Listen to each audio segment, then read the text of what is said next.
ថ្ងៃនេះយើងដឹកឡើងយើងបកខ្ញុំទៅបងទឹកឲ្យនៅទំដតាមផ្លូវតែផ្លូវនេះអត់លាក់អត់ឡើយអត់មានផ្លូវបកកាត់ទៅឆ្នេរចឹងហ្នឹងតែទិដ្ឋភាពពេលទឹកវាខែក្តៅមើលទៅដូចខែដល់ហើយអត់មានឃើញខៀវខ្ចីឃើញស្មៅសោះហើយបានមកដល់ទីនេះក៏ឃើញគោផ្អើលគោវាពងស៊ីតែមិនដែលឃើញយើងវាផ្អើលយកទៅ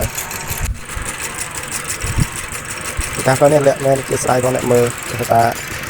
យើងបកវិញផងខាងកាមេរ៉ាផងវាលាក់តិចហើយយើងដល់គោដៅហើយមើលវាបងទឹកអសិកាហើយ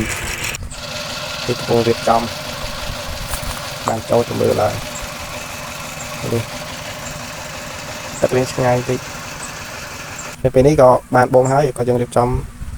យំហូបដែរ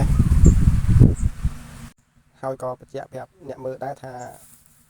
ត្រីអាំងនេះគ្មានបានទៅរទេអត់មានពេលទិញមកពីផ្សារទេតែរសជាតិមិនញ៉ៃពេលអាំងនៅវាឡើយគឺអែម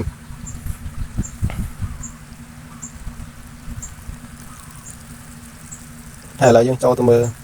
ផ្លូវយើងចុះទៅបកយើងចុះ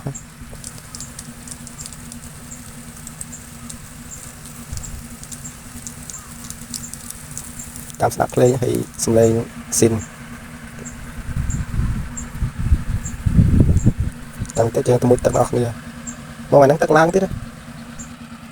មើលផ្លូវប៉ុណ្ណឹងនៅបកយន្តចូលការទៀតសាមិនសាទឹកដៃ